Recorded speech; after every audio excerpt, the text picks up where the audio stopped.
The psychology trick Munger used to read 10,000 books. Have you ever felt like you're drowning in information? We're constantly told to read more, to learn more, to stay up to date. We buy self-help books and business bestsellers, only to forget the key ideas a week later. We listen to podcasts set to X speed, trying to consume as much as possible. We feel like we're learning, but are we really getting smarter? The truth is, the advice you get from most educational gurus is incomplete. They'll tell you what to do: read faster, take notes, follow this trend, but they never tell you the most important part of the equation. This is the simple but profound secret of Charlie Munger. For decades, he didn't just read hundreds, if not thousands of books. He had a mental trick that allowed him to connect all those ideas and truly learn. He understood a fundamental psychological truth that getting smarter is not about what you acquire, but about how you process it. You see, the poor and the middle class are constantly being sold the same lie, that the path to knowledge is through speed. They are told to read more, to spend more, and to follow every new learning fad. But Munger knew that this kind of thinking is a trap. He discovered a single overarching principle that separates those who truly learn from those who stay stuck in a cycle of information overload. It's a principle so powerful that once you understand it, you'll start to see the world of learning with a clarity you never had before. This video won't give you a speed reading trick. It won't tell you to buy a new course. It will give you something far more valuable: the single mental principle that the rich used to get richer and that the poor used to get poorer. It's a truth so simple, it's almost invisible. And once you see it, you can't unsee it. The humility Munger had. Let's be real for a second. We all think we know a thing or two, right? We get an idea in our heads, and our brain's first job is to prove we're right. Munger saw that as a huge, flashing red sign of disaster. His secret weapon for reading thousands of books and actually getting smarter wasn't some speed reading trick. It was pure, simple intellectual humility. He had this brutal habit of looking for information that disagreed with him. He wasn't trying to be right. He was trying not to be wrong. And if you're not doing that, you're not learning, you're just confirming what you already believe. It's the number one reason why most people stay stuck. Part 1. The information overload trap. Most people believe knowledge is about consuming things. The latest self-help book, the newest online course, the hottest podcast. We are constantly bombarded with messages telling us that these acquisitions are a sign of intelligence. This is the information overload trap. Our brains are wired for acquisition. It's a remnant of our evolutionary past, where acquiring resources meant survival. But in the modern world, this instinct has been hijacked by a relentless content machine. We've been programmed to believe that wisdom and success can be bought with a few clicks. The consumer's trap is a psychological one. It's the instant gratification of a new purchase, the temporary high of feeling smart, and it's a trap Munger and Buffett avoided at all costs. Munger often spoke about the man in the treadmill, the person who works harder and harder just to consume more information without ever truly learning. They are trapped in a cycle of working for knowledge to pay for things they don't truly need, all because they mistake acquisition for wisdom. They are running faster and faster, but they are staying in the same place. Munger knew this was the road to ruin, and he refused to walk down it. He understood that this is a game you can't win, and the only way to succeed is to not play at all. Let's dive into the psychology of this. Munger would call this phenomenon the hedonic treadmill. It's a concept from psychology that says humans have a natural tendency to return to a baseline level of happiness, regardless of major positive or negative events. In the context of learning, this means that the thrill of a new book or course is fleeting. You get a temporary spike in happiness, but within a few weeks or months, the novelty wears off, and you're left with the same level of contentment you had before. Except now, you have more mental clutter and less wisdom. The person on the information treadmill is constantly chasing this temporary high, believing that the next book will be the one that finally makes them smart. But Munger's genius was realizing that the only way to win this game is to get off the treadmill completely. He understood that true, lasting wisdom comes from an internal sense of purpose and from the freedom that comes with intellectual independence, not from the fleeting joy of a new possession. Hey, before we dive into the next part, let's have a little fun. Munger read thousands of books, but what's the one book you'd recommend to anyone, no matter what? Drop your number one book recommendation in the comments below. I'll be checking them out. Now, back to Munger. The danger of being a walking hammer. Munger had this great quote, "To the man with a hammer, every problem looks like a nail." It's one of his most important mental models. He was talking about people who get really good at one thing: a doctor who thinks every problem is medical, a lawyer who thinks every problem is legal. These people are walking disasters in disguise. They read books only within their field, and they get really good at applying a single hammer to a world of different problems. Munger knew that true wisdom comes from building a mental toolkit, a collection of tools from different fields: psychology, biology, history, so that when you see a problem, you have the right tool for the job. Part 2. The Munger Principle, the Mental Toolkit. The one principle that separates the wise from the foolish is the mental toolkit. It's a counterintuitive idea, a form of inversion. Most people ask, "What can I learn to be smart now?" Munger would ask, "What must I learn to be wise later?" This is a subtle but earth-shattering shift in thinking. The wise understand that true knowledge is not about what you consume, but about how you connect it. They don't have a head full of facts. They have a latticework of mental models. They practice the principle of delay. This principle is a form of self-discipline, a rejection of instant gratification. It's the ability to say no to a small, immediate pleasure in order to gain a massive, long-term reward. This principle allows them to take the information they would have spent on shallow knowledge and invest it in a deeper understanding that generates more wisdom. This is the difference between working for your knowledge and having your knowledge work for you. Munger and Buffett are famous for their frugal lifestyles. Buffett, for example, has lived in the same house he bought in 1958 for a fraction of what it's worth today. Munger lived in a modest home for decades. They understood that the money they saved today would be worth exponentially more tomorrow. They were masters of the principle of delay. They didn't feel the need to broadcast their success through material possessions. Their ego didn't require external validation.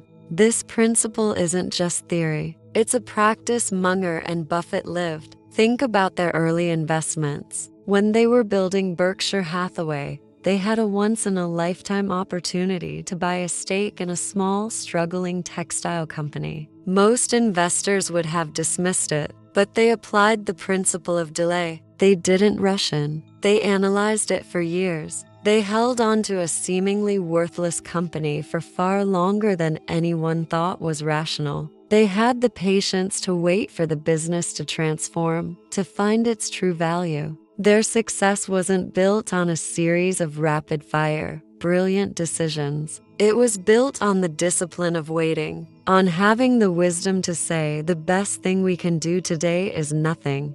This is an idea that goes against everything the modern world teaches us. The world tells us to act now, to strike while the iron is hot. Munger and Buffett prove that sometimes the most powerful action is no action at all. This is where we must talk about what Munger called incentive cost bias. It's one of his most powerful mental models. Munger believed that human behavior is driven by incentives, and that these incentives can often cloud our judgment. The modern world is a master of creating incentives for immediate gratification. Credit card companies offer points and rewards. Marketing campaigns use emotional triggers to make you feel like you deserve that new purchase right now. These are all incentives designed to get you to abandon the principle of delay. Munger's genius was in recognizing this. He created a system that fought against this bias. He incentivized himself for the long term. His incentive was not a new car,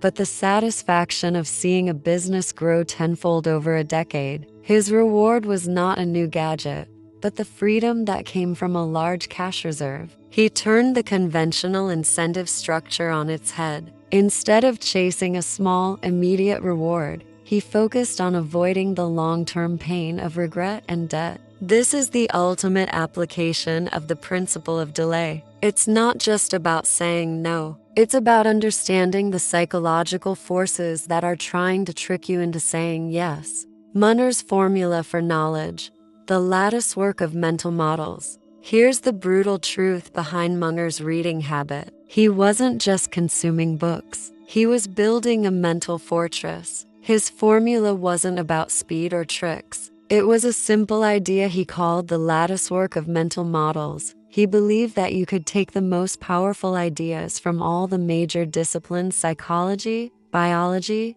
economics, physics, and use them as a framework for understanding the world. He would say, you've got to have a lot of different models in your head, and you've got to array them into a lattice work. You need to know all the big ideas in all the big disciplines, and you have to use them all, not just one or two. This is the psychological trick. He wasn't just adding new books to a pile. He was adding new tools to his framework. He was using the idea of compounding knowledge to make every book he read a new piece of the puzzle, strengthening his understanding of everything else. It's what made him a genius. Part 3. The actionable checklist to apply this principle. So, how do you apply the principle of delay in your own life? It's not about being cheap. It's about being strategic. Here is a simple checklist to guide your decisions. Checklist item 1. Invert your purchases. Before you buy something you don't need, ask yourself, what will this purchase cost me in 10 years? This forces you to think about the opportunity cost of every dollar you spend. That $5 coffee every day isn't just $1,825 a year. It's potentially thousands of dollars in compounding interest that you'll never see. But let's go deeper. That new phone you buy every 2 years for $1,000? That's not just $1,000. Invested at a conservative 8% annual return, that's over $2,100 in 10 years. This simple mental inversion makes the true cost of your spending painfully clear and gives you the discipline to choose the long-term gain over the short-term pleasure. Checklist item 2. The 30-day rule. If you want to buy a non-essential item, wait 30 days. If you still want it after 30 days, buy it. This gives your emotional brain time to cool down and allows your rational brain to take over. Most of the time, the desire to purchase will fade, and you'll save yourself from a costly, impulsive mistake. This rule works because it separates your emotional, immediate desire from your long-term, rational goals. It puts a circuit breaker between your impulse and your wallet, a key Munger-like tactic. Checklist item 3. The asset-first rule. Never spend on a luxury until you have first invested in an asset. Make it a rule that for every dollar you spend on a consumer good, you must first invest $2 in a stock, a business, or real estate. This inverts your natural instinct and forces you to prioritize wealth creation over wealth consumption. This rule turns your spending from a destructive habit into a productive one. It makes you an investor first and a consumer second. This is a subtle psychological trick that Munger mastered, and it can change your financial life forever. Checklist item 4. Study your own mistakes. Keep a journal of your bad financial decisions. Write down every time you bought something you regretted, or every time you took on bad debt. This is the Munger-like habit of learning from your mistakes. By studying your own failures, you will be able to spot your own behavioral patterns and avoid them in the future. Don't just learn from your victories. Learn from your losses. They are your most valuable teachers. This brings us to a new rule, a 5th item for your checklist. Checklist item 5.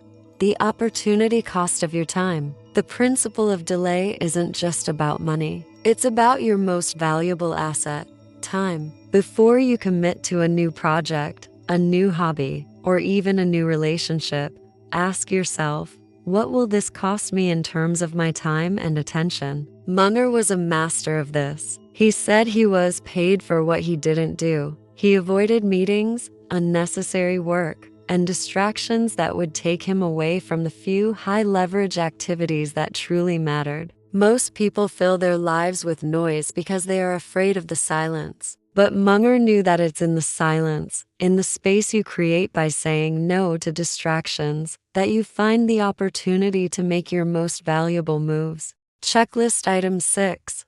The what would Munger do? Rule. Before making a significant financial decision, ask yourself, what would Charlie Munger do? This is the ultimate mental model. It forces you to remove your emotions from the equation and think with a rational, long-term perspective. It's a shortcut to wisdom and a powerful tool for avoiding the common pitfalls of your own biases. Expansion block 4.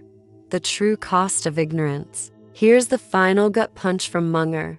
The cost of being ignorant is always higher than the cost of learning. Every book you don't read, every idea you don't understand, is a lost opportunity. It's the cost of a bad investment you could have avoided, a mistake in your career you could have dodged, or a misunderstanding that could have cost you a relationship. Munger knew that your time and your attention are your most valuable assets, and how you use them to learn is the single most important investment you can make. This leads us to a final, crucial point. Munger believed that patience is a strategic advantage. In a world obsessed with instant results and the hustle culture, a person with extreme patience has an unfair advantage. The average investor is constantly trying to time the market, to find the next hot stock, to get rich quickly. This short-term thinking leads to impulsive decisions, high FEs, and ultimately, poor returns.